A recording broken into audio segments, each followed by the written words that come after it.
Atas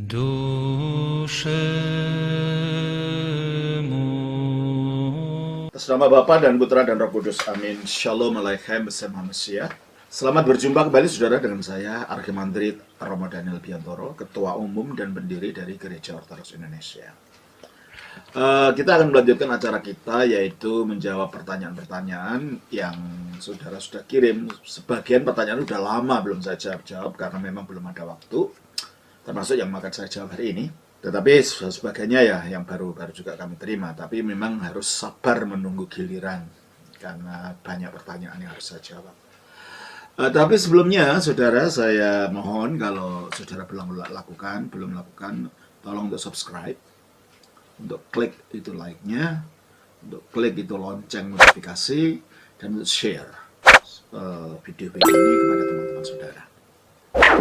Dan kalau saudara merasa terbeban untuk mendukung pelayanan ini, saudara bisa mengirimkan persembahan kepada alamat bank yang ada di bawah ini. Ya.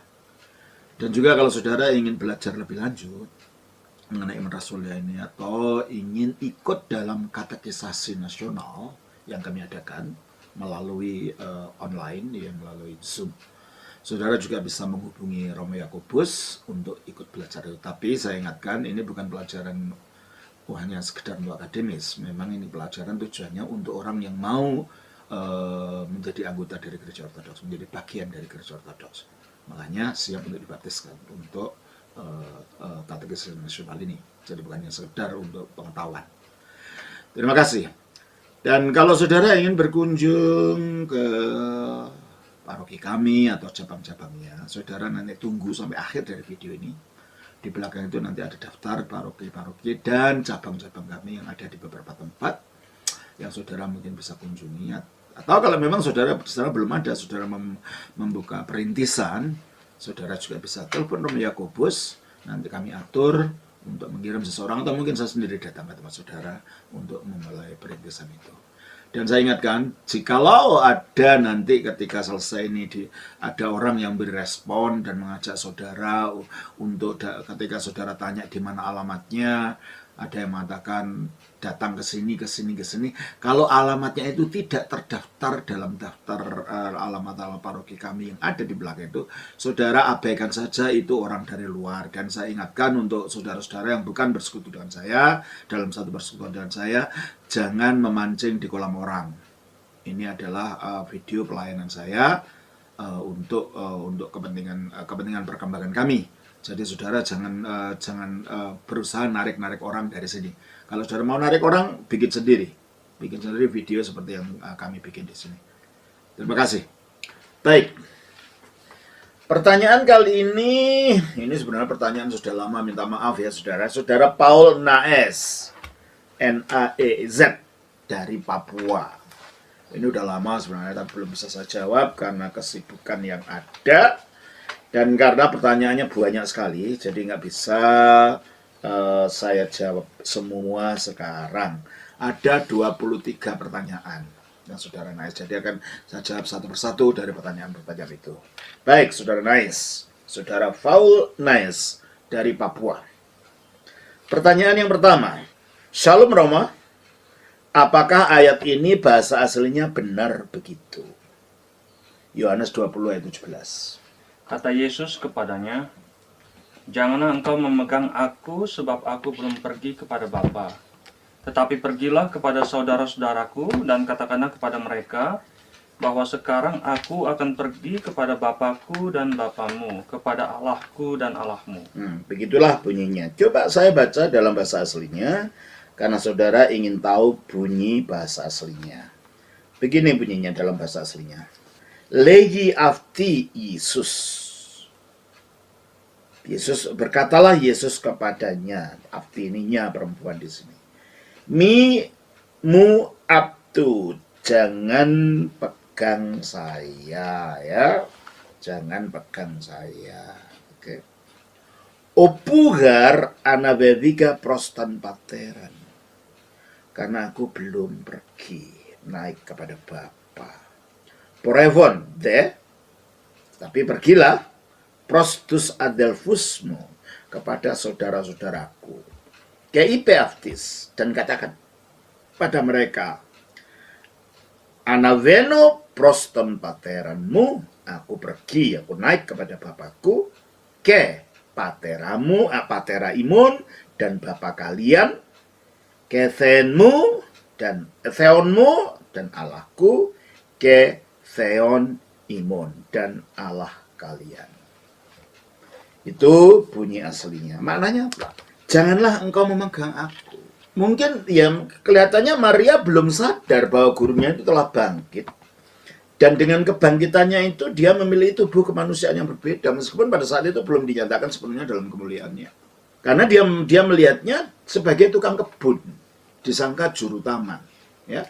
Coba kita baca di dalam Yohanes pasal yang ke-20 ini. Ayatnya yang ayat 15. Coba kita baca. Kata Yesus kepadanya, "Ibu, mengapa engkau menangis? Siapakah yang engkau cari?" Maria menyangka orang itu adalah penunggu taman, lalu berkata kepadanya, "Tuan, jikalau Tuan yang mengambil dia, katakanlah kepadaku di mana Tuan meletakkan dia, supaya aku dapat mengambilnya." Disangka itu orang biasa, juru taman. Baru setelah gurunya mengatakan Maria, baru dia kaget. Ternyata ini adalah gurunya. Ya, ayat 16. Kata Yesus kepadanya, "Maria." Maria berpaling dan berkata kepadanya dalam bahasa Ibrani, "Rabuni," artinya guru. Ya. Dan mungkin dia ingin merangkul gitu.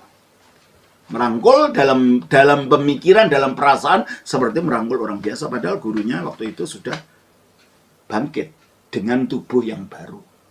Memang baru dinyatakan tubuh kemuliaannya setelah dia naik ke surga, tapi itu sudah tubuh baru gitu loh.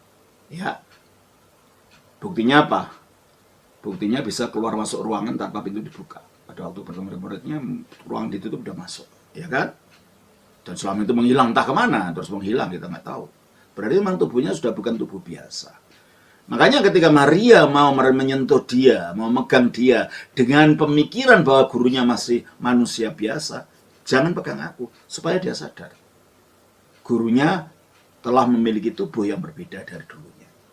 Tetapi jikalau yang mau memegang itu tujuannya untuk mengakui dia dalam keberadaannya, dalam otoritasnya sebagai yang ilahi, dia tidak larang itu. Thomas untuk menunjukkan bahwa memang dia telah bangkit. Diizinkan untuk menyentuh bukti bahwa bangkitnya itu bukan hanya dalam wujud roh saja. Memang bangkit dengan tubuh, tapi tubuh yang dimuliakan. Maka malah disuruh Yohanes pasal 20. Yohanes 20 ayat 27. Kemudian ia berkata kepada Thomas, "Taruhlah jarimu di sini, dan lihatlah tanganku. Ulurkanlah tanganmu dan cucukkan ke dalam lambungku, dan jangan engkau tidak percaya lagi, Ya. melainkan percayalah." Jadi di sini diizinkan untuk menyentuh, tetapi untuk membuktikan mukjizat kebangkitannya. Jadi supaya Thomas akhirnya menyadari bahwa gurunya ini bukan manusia biasa lagi. Dan akhirnya Thomas tahu ayat 28. Siapa gurunya?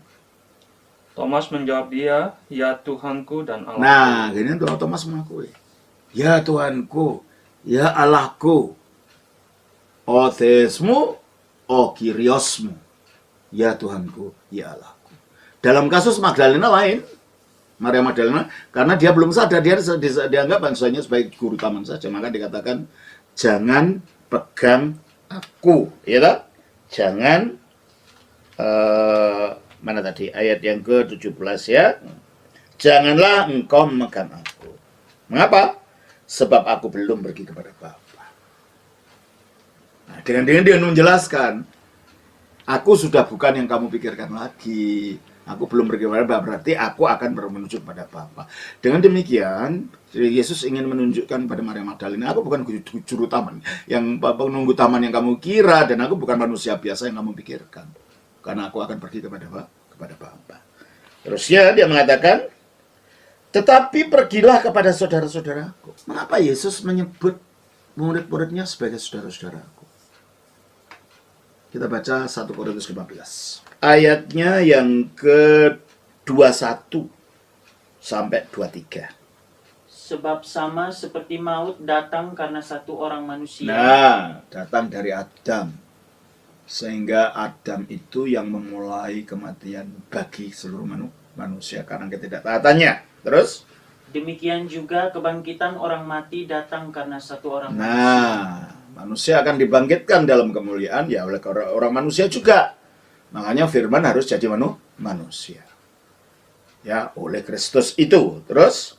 Karena sama seperti semua orang mati dalam persekutuan dengan Nah, Adam, semua orang mati dalam persekutuan dengan Adam. demikian pula semua orang akan dihidupkan kembali dalam persekutuan dengan Ya, Kristus.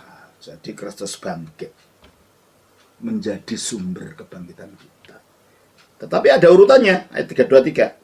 Tetapi tiap-tiap orang menurut urutannya. Kristus sebagai buah sulung. Oh, Kristus sebagai buah sulung. Yang sulung yang bangkit dari Dari Berarti maka dikatakan dikatakan dalam Kolose 1 ayatnya yang ke-15. Ia adalah gambar Allah yang tidak kelihatan, yang sulung lebih utama dari segala yang diciptakan. Ayat 17. Ia ada terlebih dahulu dari segala sesuatu, dan segala sesuatu ada di dalam Dia. Dia yang sulung, dia lebih utama, dia yang sulung dari antara orang mati. Coba saya baca lagi. Kita baca Kolose itu ayat pasal 1 ayatnya yang ke ayat 18 dari Kolose 1. Ialah kepala tubuh, yaitu jemaat.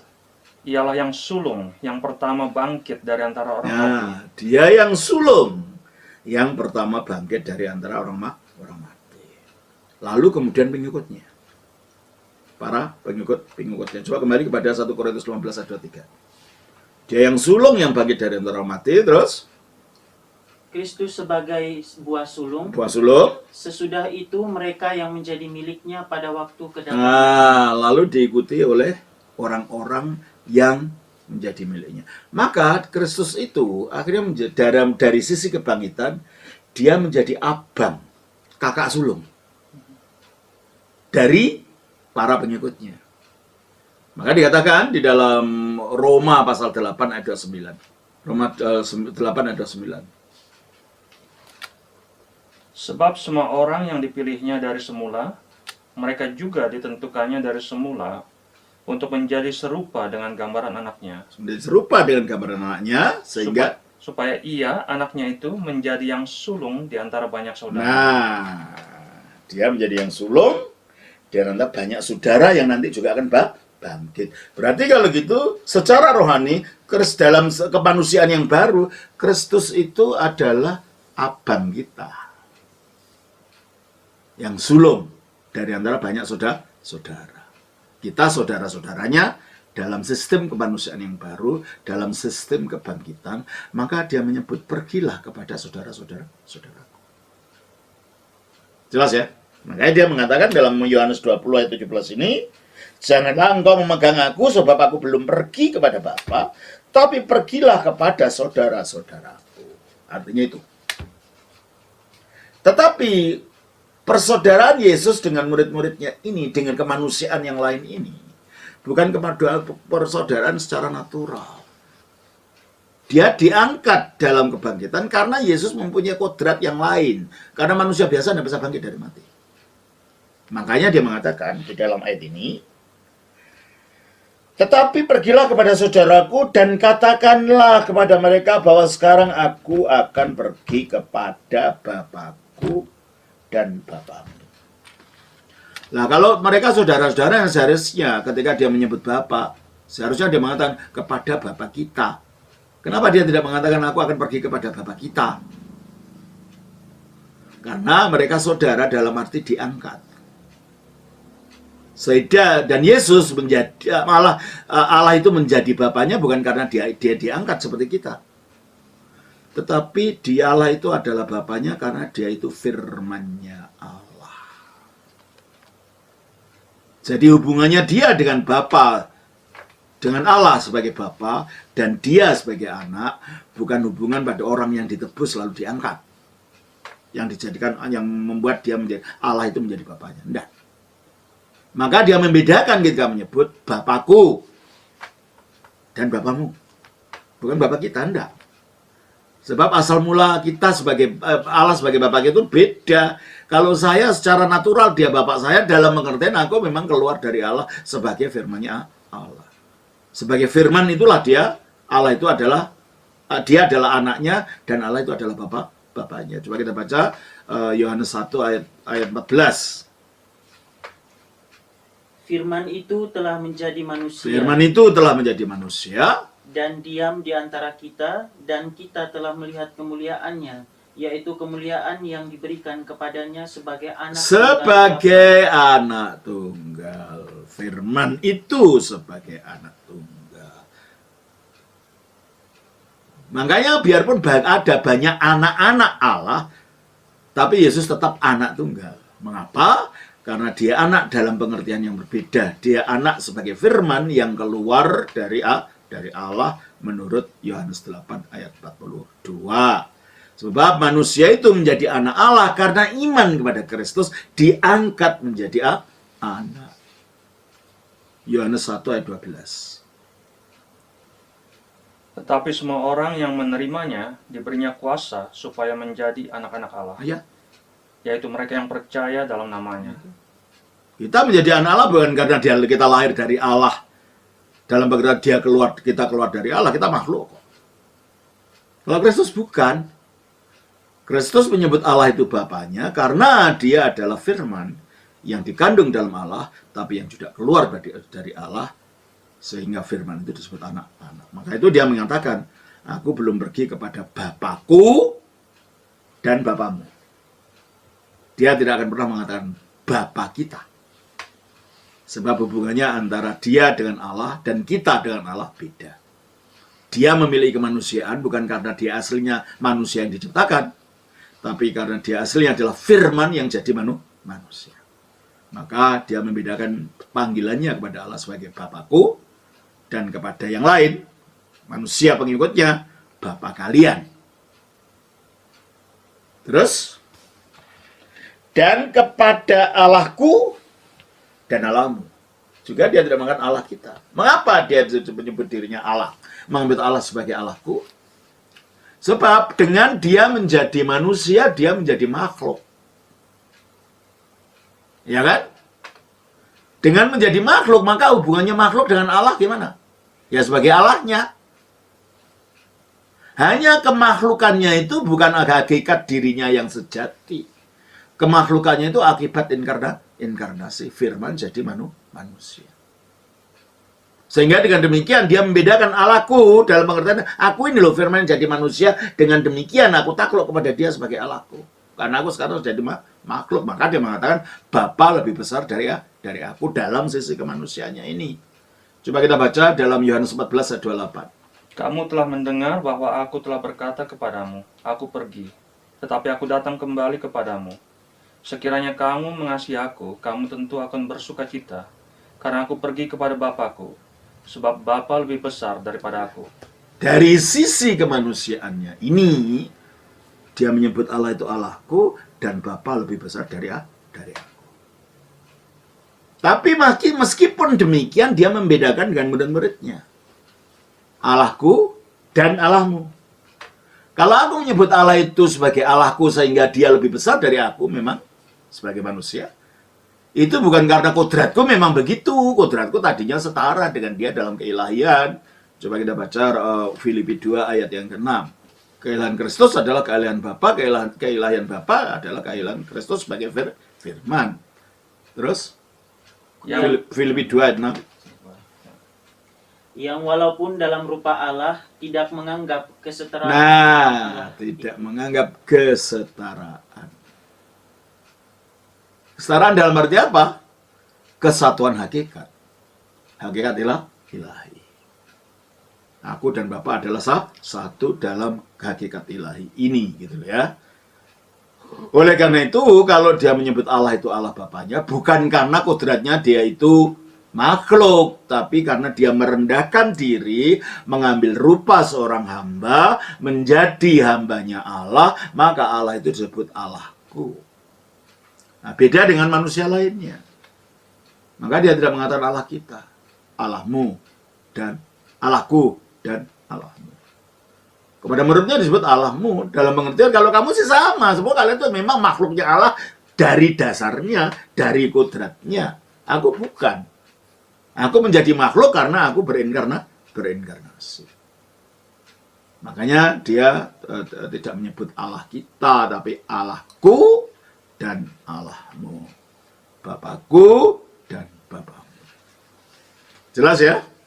Jadi itulah yang dapat saya terangkan tentang pertanyaan saudara Paul Naes. Semoga ini menjadikan berkat. Nah, sekaligus saya akan anukan ayat pertanyaan yang kedua saja. Ya. Pertanyaan yang kedua adalah, Shalom Romo, ayat ini bahasa aslinya bagaimana? Amsal 8 ayat 22. Tuhan telah menciptakan aku sebagai permulaan pekerjaannya, sebagai perbuatannya pertama-tama dahulu kala. Orang-orang saksi Yehova mengatakan ini adalah Kristus karena hikmat. Ya. Dan dengan demikian mereka mengatakan bahwa Kristus itu ciptaan yang pertama, dia bukan ilahi. Alasannya mereka ambil dari 1 Korintus 1 ayat 24, di mana Kristus itu disebut sebagai hikmat di sana. Ya. Sebelum ke sana, mari kita lihat Amsal 8 ini. Ya. Amsal 8 ayat yang ke-1 dulu. Ini konteksnya berbicara tentang siapa? Bukankah hikmat berseru-seru dan kepandaian memperdengarkan suaranya? Nah, ini berbicara tentang hikmat. Lalu hikmat ini dipersonifikasikan, ya, berseru-seru dan lain-lain ini. Lalu si hikmat ini mengatakan, ayat 22 itu, Tuhan telah menciptakan aku. nah, kalau gitu hikmat itu diciptakan. Dan menurut orang-orang saksi Yehova dan orang-orang yang tidak percaya pada Tritunggal atau tidak percaya pada keilahan Yesus, mengatakan Yesus ini karena hidup hikmat dan diciptakan, dan hikmat itu adalah Kristus, berarti Kristus itu diciptakan. Mengapa Kristus itu ini diidentikan dengan hikmat dengan Kristus? Kita baca 1 Korintus pasal 1 ayat 24. Tetapi untuk mereka yang dipanggil, baik orang Yahudi maupun orang bukan Yahudi, Kristus adalah kekuatan Allah dan hikmat Allah. Nah itu kan Kristus hikmatnya Allah. Mari kita selidiki. Apakah hikmat yang dimaksud dalam Amsal itu sama dengan hikmat yang dimaksud dalam 1 Korintus 1 ayat 24 ini? Hikmat dalam Amsal itu personifikasi dari hikmat kebijaksanaan yang ada dalam diri Allah itu. Nah, kalau hikmat yang dalam Amsal itu adalah Kristus, mari kita lihat ayat 12. Amsal 8 itu. Amsal 8 ayat 12.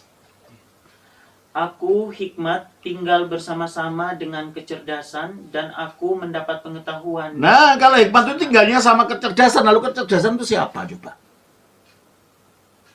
Kalau hikmat itu adalah Kristus, lalu kecerdasan yang dia tinggal bersama-samanya itu siapa coba? Siapa? Ayo.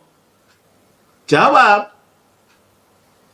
Karena kalian mengatakan hikmat itu adalah Kristus. Lah, Kristusnya sendiri kalau itu betul Kristus. Aku hikmat tinggal bersama-sama dengan kecerdasan, dan aku mendapat pengetahuan dan kebijaksanaan. Ini apa kalau gitu? Siapa gitu?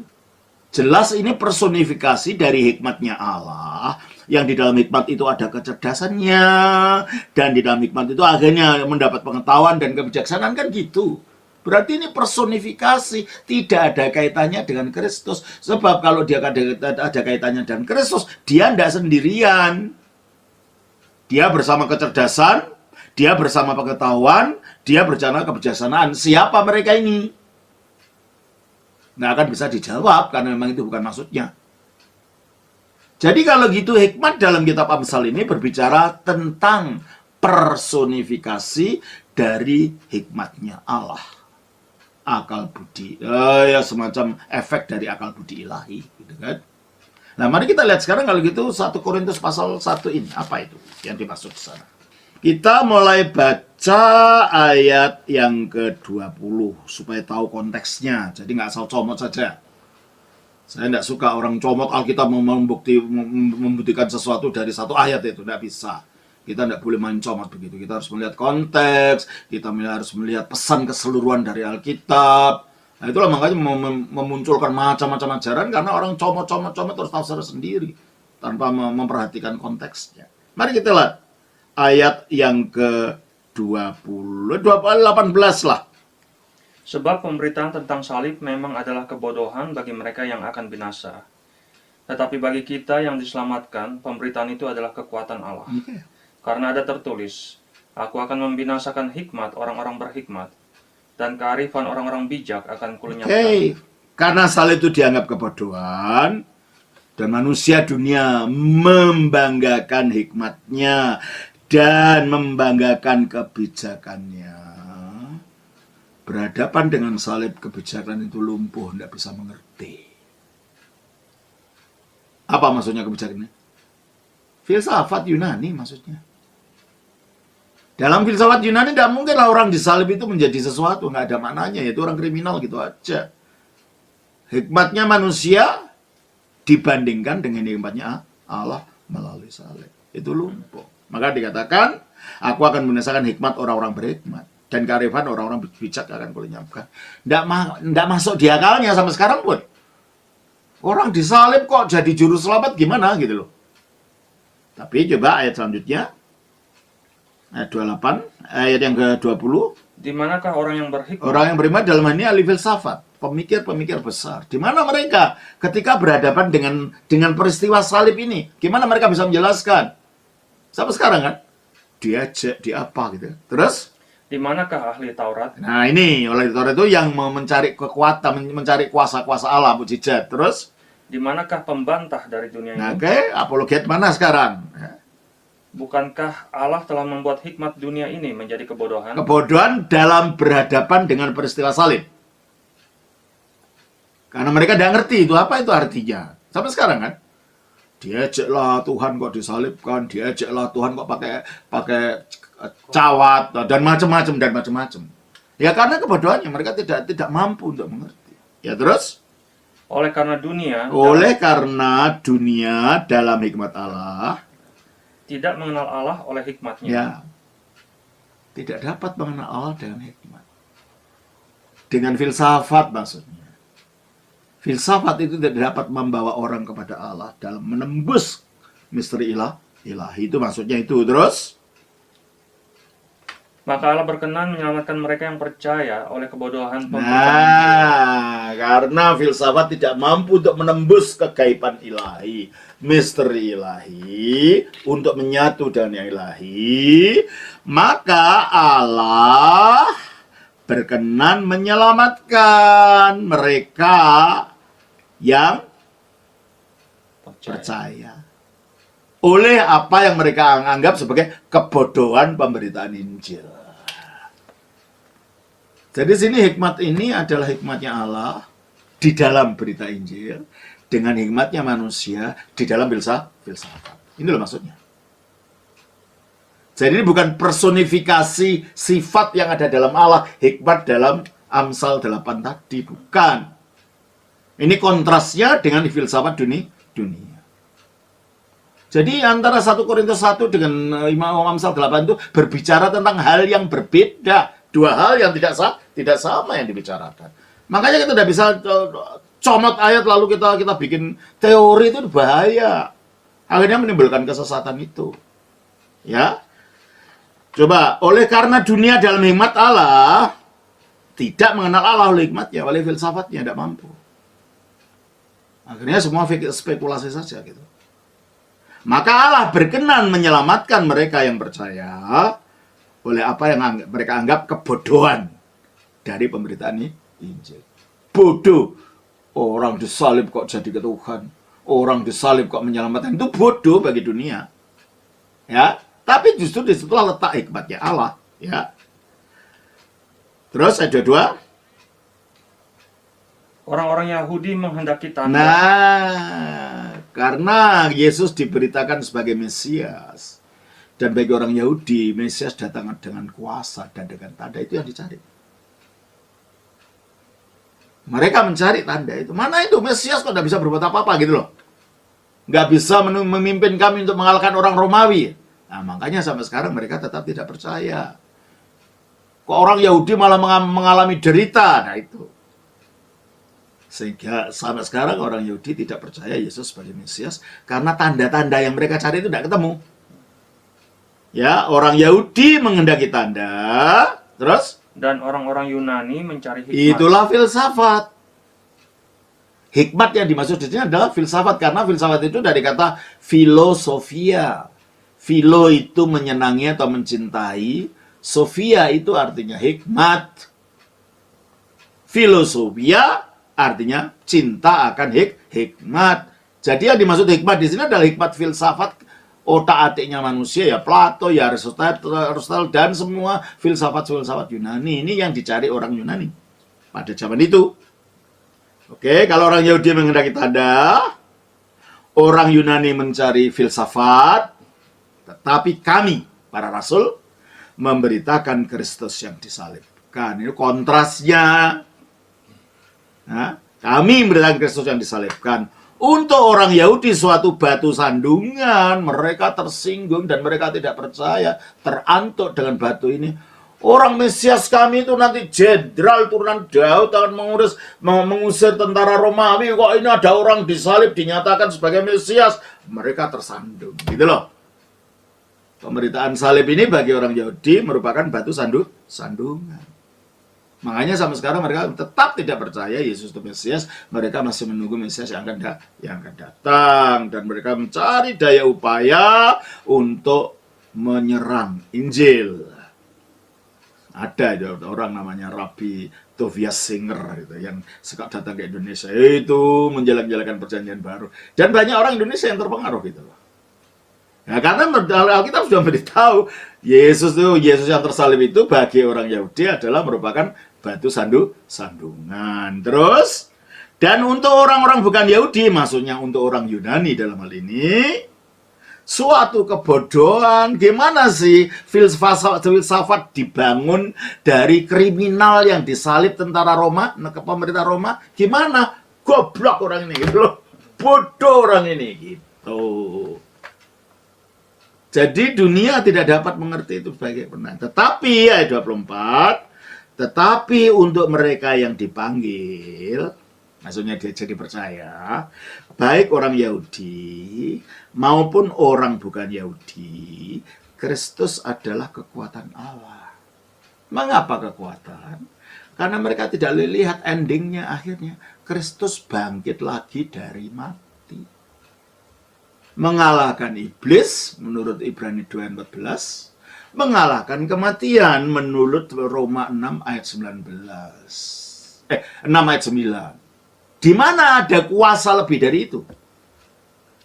Coba kita baca di dalam Ibrani 2:14. Karena anak-anak itu adalah anak-anak dari darah dan daging, maka ia juga menjadi sama dengan mereka. Karena manusia ini terdiri dari darah dan daging, maka firman itu menjadi sama dengan manusia. Supaya apa? Dan mendapat bagian dalam keadaan mereka, supaya oleh kematian. Nah, supaya dia bisa mati. Dan tujuannya apa? Dengan kematiannya itu, ia memusnahkan dia, yaitu iblis yang berkuasa. Nah, ini tujuannya. Ini mereka tidak ngerti gitu loh. Itu tidak masuk di akal mereka sebagai filsafat gitu loh.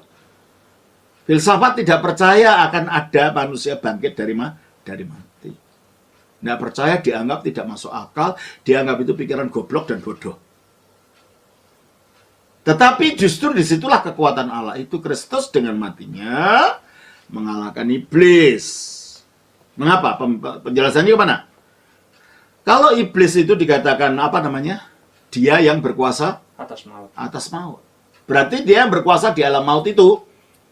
Berarti setiap orang mati secara kategori itu berada di cengkraman iblis ini. Karena dia berkuasa. Yesus pun kelihatannya di cengkraman karena dia mati juga. Tapi dia bangkit lagi pada hari ketiga, dan iblis tidak bisa menarik juga supaya dia kembali masuk tetap mati. Tidak, berarti iblis dikalahkan. Maka Yesus adalah kekuatan Allah, karena tidak ada satupun yang dapat mengalahkan iblis. Mati lalu bangkit dari mati. itu adalah kekuatan yang luar biasa. Tidak ada obat, tidak ada ilmu, tidak ada apa yang dapat melakukan seperti yang dilakukan Yesus. Makanya Yesus adalah kekuatan Allah. Dan Roma 6 ayat 9. Karena kita tahu bahwa Kristus sesudah ia bangkit dari antara orang mati, tidak mati lagi. Maut tidak berkuasa lagi atas Dia mati, bangkit, tidak mati lagi. Dan maut tidak dapat membuat dia mati lagi, berarti maut tidak berkuasa atas dia. Dia kalahkan maut. Dua kekuatan yang manusia tidak bisa kalahkan. Kematian, dan sesudah mati bangkit dan tidak mati lagi. Tidak ada. Berarti Yesus memang kalau kita lihat dari peristiwanya, jangan filsafat tidak mampu menembus peristiwa ini. Karena ini ada intervensi Allah secara langsung. Bagi filsafat bodoh, orang mati ya mati, udah titik. Paling tidak mungkin reinkarnasi lah, akhirnya ke situ larinya. Kita enggak. Karena kita percaya, kita mengasumsi ada Allah yang hidup. Kristus bangkit dari mati yang mengalahkan kekuatan yang paling dahsyat dan paling demokratik. Mengapa paling demokratik? Karena dia menyapu anak bayi sampai orang tua. Orang besar sampai orang miskin disapu oleh kematian ini. Kekuatan yang paling dahsyat dan paling demokratis yang tidak dapat seorang bisa mengalahkan. Obat apapun. Mantra apapun tidak bisa mengalahkan kematian. Yesus mengalahkan. Maka dia adalah kekuatan Allah. Nah, terus bukan bagi orang Yahudi ini menjawab pertanyaan orang Yahudi. Ini tanda bahwa dia adalah kekuatan. Terus, namun tetapi untuk mereka yang dipanggil baik orang Yahudi maupun orang bukan Yahudi, Kristus adalah kekuatan Allah. Ini sudah saya jawab. Dan hikmat Allah. Jadi kalau gitu hikmat Allah ini bukan hikmat yang dimaksud di dalam Amsal 8 itu, bukan. Ini hikmat dalam arti, dalam kontrasnya dengan filsafat Yunani. Mengapa Kristus hikmat Allah? Dengan bangkitnya dari antara orang mati, berarti Yesus mengalahkan kematian. Padahal nggak ada orang mengalahkan itu. Orang yang dapat mengalahkan itu. Berarti Yesus berkuasa atas kematian. Berarti kalau gitu, melalui bangkitnya Yesus itu, Allah menyatakan kepada kita, kematian itu bukan kehendak Allah. Makanya kematian dihancurkan. Sehingga akhirnya Yesus itu menjadi cara pandang kita tentang Allah, cara pandang kita tentang kehidupan, cara pandang kita tentang keselamatan dari peristiwa Yesus itu. Dengan kata lain, dialah filsafat hidup kita. Dialah hikmat kita. Itu loh artinya. Yesus hikmat Allah bukan artinya hikmat seperti yang dimaksud oleh Amsal 8 ayat 2. Berarti kalau gitu hikmat dalam Amsal itu bukan Yesus yang dibicarakan. Karena hikmat dalam 1 Korintus 1:24 itu yang dibicarakan bukan personifikasi hikmat Allah, tetapi karya Yesus yang menjadi hikmat bagi orang yang percaya. Jadi kalau ditanya, apakah Tuhan menciptakan Yesus? Tidak. Karena Yesus itu firman kok. Yang melaluinya Allah menciptakan dunia. Coba kita baca di dalam Yohanes 1 ayat 1 sampai 4. Sampai 1 sampai 3. Pada mulanya adalah firman, firman itu bersama-sama dengan Allah, dan firman itu adalah Allah. Ayat 3. Segala sesuatu dijadikan oleh Dia. Oke. Segala sesuatu dijadikan oleh firman. Maka dia bukan penciptaan, bukan awal yang dibuat. Tidak. Dia ada sejak kekal. Nah itu ada ayat di dalam Wahyu pasal 3 ayat 14 itu gimana? Coba baca. Kata orang saksi Yehova. Wahyu 3 ayat 14. Dan tuliskanlah kepada malaikat jemaat di Laodikia, inilah firman dari Amin, saksi yang setia dan benar, permulaan dari ciptaan Allah. Kan dia permulaan dari ciptaan Allah. Berarti dia ciptaan dong. Yang diciptakan mula-mula. Yang kata orang saksi Yehova, ini diciptakan dalam bentuk roh sebagai malaikat, yaitu malaikat Mikael. Jadi sebelum Yesus itu turun ke bumi jadi manusia namanya Yesus, dia dulu berwujud malaikat namanya malaikat Mikael. Mengapa Mikael? Sebab Mikael itu bahasa Ibrani. Mi itu siapa, K itu seperti, L itu Elohim. Jadi Mikael itu artinya siapa seperti Elohim. Nah, kalau Elohim itu Bapa, yang seperti bapaknya ya anaknya, maka Yesus anak Allah. Ini teologi abal-abal ini. Makanya ini katanya adalah Yesus. Bukan, saudara. Saya mengapa ke LAI menerjemahkan kata itu demikian padahal makna yang lain ada gitu loh. Dari Wahyu 3:14. Coba saya baca dalam bahasa aslinya begini. Wahyu 3:14 berbunyi, Keto angelo tis en Laodikia ecclesias grapson, dan kepada malaikat gereja di Laodikia tuliskan, Tade legi o amin. Berkatalah sang amin itu, o martis o pistos, martir yang setia atau saksi yang setia, ke alithinos yang benar, i archis tis ketisios tutheo, archis daripada ciptaan Allah. Kata yang sama digunakan dalam Yohanes 1:1, en archi en ologos. Pada mulanya adalah firman. Archis juga digunakan dalam kata patria. Pater dan archi. Pater itu bapak, archi itu utama atau yang pertama atau pemimpin. Dengan demikian archis itu artinya bukan sekedar permulaan. Bisa asal mula, bisa pimpinan, bisa penguasa. Nah, kalau ini diterjemahkan sebagai permulaan, ya itu akhirnya dijadikan oleh saksi Yehova mengatakan, nah ini kan Yesus permulaan ciptaan Allah. Seharusnya diterjemahkan sebagai asal mula dari ciptaan Allah. Karena ciptaan ini dijadikan oleh firman sebagai asal mulanya, gitu loh. Jadi ayat ini, terjemahan ini menguntungkan saksi Yehova, merugikan orang Kristen, gitu loh. Terjemahannya, tapi bukan bahasa aslinya. Karena bukan bahasa aslinya, archi itu artinya bisa pemimpin, bisa penguasa, bisa asal mula atau awal mula. Pembahasannya saja yang bisa membingungkan. Maka seharusnya Wahyu 3:14 itu diterjemahkan asal mula atau awal mula dari ciptaan Allah. Dengan demikian kalau begitu kembali kepada Amsal 8 ayat yang ke-22 tadi. Tuhan telah menciptakan aku sebagai permulaan pekerjaan. Pertama, di sini Amsal, hikmat dalam Amsal bukan menunjuk kepada Kristus. Sudah jelas kan? Jadi ini tidak berbicara apa-apa Kristus sebagai yang pertama diciptakan.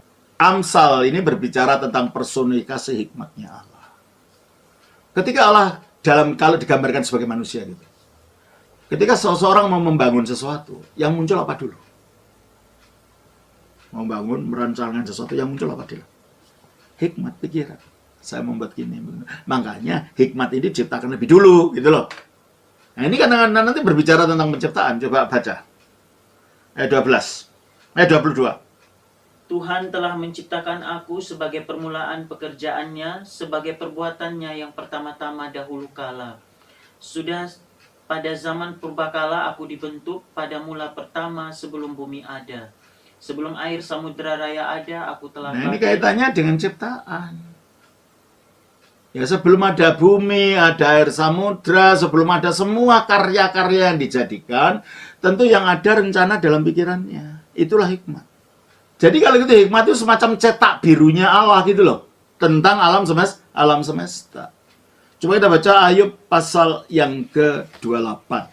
Ayatnya yang ke-20 sampai ayat ke-27. Hikmat itu dari manakah datangnya? Atau akal budi di manakah? Nah, kalau itu hikmat itu disamakan dengan apa di sini? Akal budi, bukan Kristus. Pikiran maksudnya di sini. Ya. Maksudnya akal budi ilahi. Terkait dengan akal budi. Terus? Ia terlindung dari mata segala yang hidup, bahkan tersembunyi bagi burung di udara. Iyalah, tentulah. Hikmatnya manusia saja, orang tahu pikiran orang lain? Enggak, tersembunyi kan? Itu pikirannya orang, apalagi pikirannya Allah. Apalagi hikmatnya Allah, ya tersembunyilah. Tersembunyi dari segala sesuatu, terlindung dari segala mata yang hidup, tersembunyi bagi burung di udara. Terus? Ayat 22. Kebinasaan dan maut berkata, hanya desas-desusnya yang sampai ke Sampai alam yang paling dalam yang digambarkan alam maut dan kebinasaan pun saya tidak tahu loh gitu. Ya. Terus? Allah mengetahui jalan Nah, kesana. yang tahu adalah Allah, sebab itu hikmatnya Allah gitu loh. Terus? Ia juga mengenal tempat kediamannya. Tentunya, karena itu udah dalam dirinya kan. Terus? Karena ia memandang sampai ke ujung-ujung bumi dan melihat segala sesuatu yang ada di kolong langit. Oke. Ketika ia menetapkan kekuatan angin Ketika ia menetapkan kekuatan angin, dan mengatur banyaknya air. mengatur banyaknya air, Ketika ia membuat ketetapan bagi hujan ketika membuat ketetapan bagi hujan, dan jalan bagi kilat guru. kapan dia menetapkan semuanya itu? Waktu ciptaan. Ini berbicara pada Allah menciptakan. Dan ketika dia melakukan itu, apa yang dia tuju? Ketika itulah ia melihat hikmat. Ketika itulah ia melihat hikmat sebagai cetak birunya. Dilihat ini cetak birunya di sini. Aku mau gini-gini, aku lihat ini. Ketika itulah dia melihat hikmat. Jadi hikmat itu adalah cetak birunya Allah. Kalau gitu mana lebih dulu ada? Hikmatnya atau ciptaannya? Hikmat. Hikmatnya, maka dikatakan aku diciptakan lebih dulu. Ini tidak ada kaitannya dengan Yesus, saudara. Hikmat dalam kitab Amsal bukan berbicara tentang Yesus seperti hikmat yang dimaksud di dalam 1 Korintus 1 ayat 24. Jadi Tuhan Allah menciptakan dia, memang hikmat yang diciptakan bukan Yesus. Yesus bukan ciptaan awal, sudah saya jelaskan. Demikian saudara Paulnes, jawaban Romo, 2 jawaban saya jadikan sekaligus, yaitu mengenai Yohanes. 20 ayat 17. Ya. Jadi nanti saudara kalau ditanya orang saksi Yehova, saudara tahu jawabannya. Itu tidak ada kaitan, itu bukan tentang Yesus. Ya. Baik, saya kira begitu saja jawaban yang saya berikan. Kiranya ini menjadi berkat bagi saudara. Terima kasih. Saudara berkati atas nama Bapa, Putra, Roh Kudus. Amin.